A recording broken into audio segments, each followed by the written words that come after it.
नमस्कार। आज हम पानी की जबरदस्त ताकत को समझने के सफर पर निकल रहे हैं। मतलब उन आसमानी ताकतों से लेकर जो हमारे महासागरों को कंट्रोल करती हैं, उन बड़ी बड़ी नदियों तक जो हमारी दुनिया को आकार देती हैं। चलिए पता लगाते हैं कि पानी हमारे ग्रह पर जीवन को कैसे चलाता है। चलिए शुरुआत एक सवाल से करते हैं। क्या कभी सोचा है कि पृथ्वी पर सबसे गहरी जगह कौन सी है?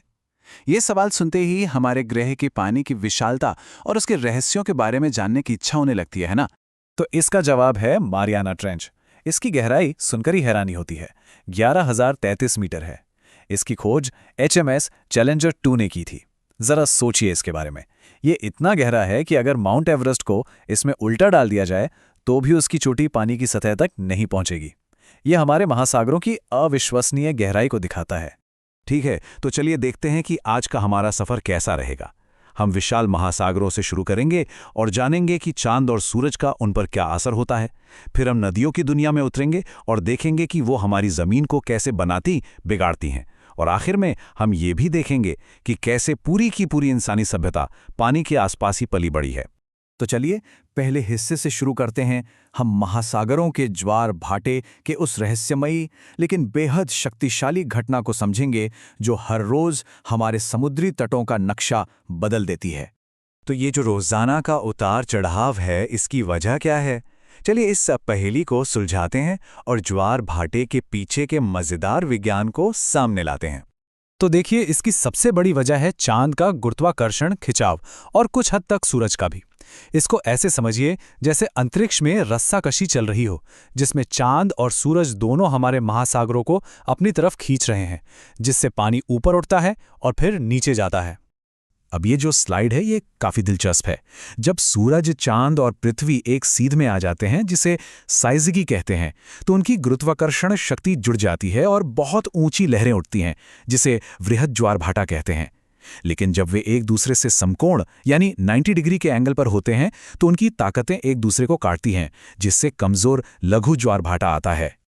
और ये बात तो शायद हैरानी कर देगी। पृथ्वी पर चांद का ज्वारीय बल सूरज की तुलना में 2.17 गुना ज्यादा है। जी हां, साइज में इतना छोटा होने के बावजूद पृथ्वी से नजदीकी की वजह से चांद का असर हमारे ज्वारभाटे पर कहीं ज्यादा होता है। चलिए अब समंदर की लहरों से निकलकर जमीन पर बहती इन धमनियों की ओर चलते हैं। ये नदियां हमारे ग्रह की जीवन रेखा की तरह हैं, जो हर कोने तक जिंदगी, पोषक तत्व और ऊर्जा पहुंचाती हैं। इस नक्शे पर एक नजर डालिए। ये नदियों का जाल हर महाद्वीप में फैला हुआ है, एक ऐसा विशाल नेटवर्क जो हमारे ग्रह की सेहत के लिए बहुत जरूरी है। ये वाकई हमारे ग्रह का सर्कुलेटरी सिस्टम है। और जरा नदियों की लंबाई तो देखिए।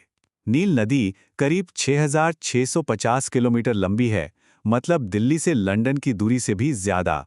अमेज़न, यांगसी और मिसिसिपी भी हजारों किलोमीटर में फैली हैं। ये सच में महाद्वीपों को जोड़ने वाले पानी के हाईवे हैं।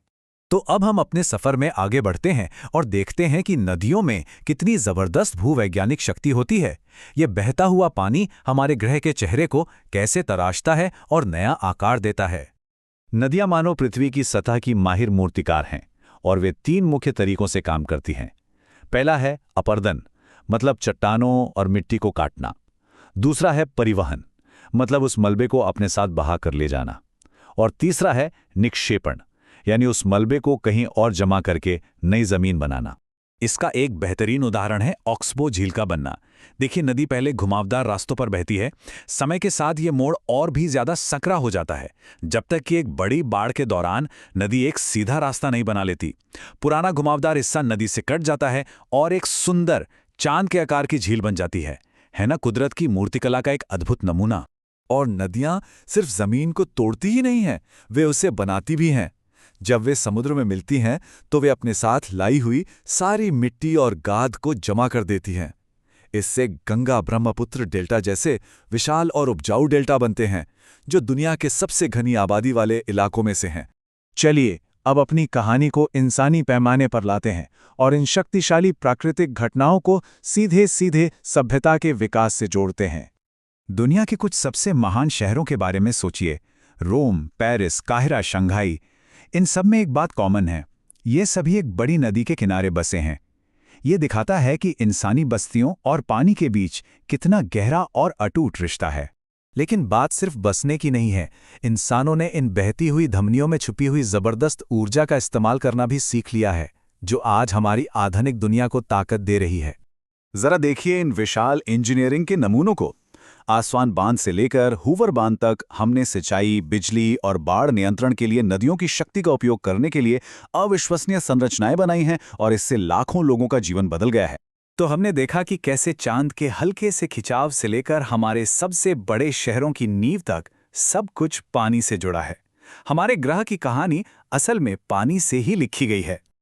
और हम इस विचार को जगाने वाले सवाल के साथ अपनी बात खत्म करते हैं कि अगर पानी ने ही हमारे अतीत और हमारे आज को बनाया है, तो ये हमारे भविष्य को कैसे आकार देगा।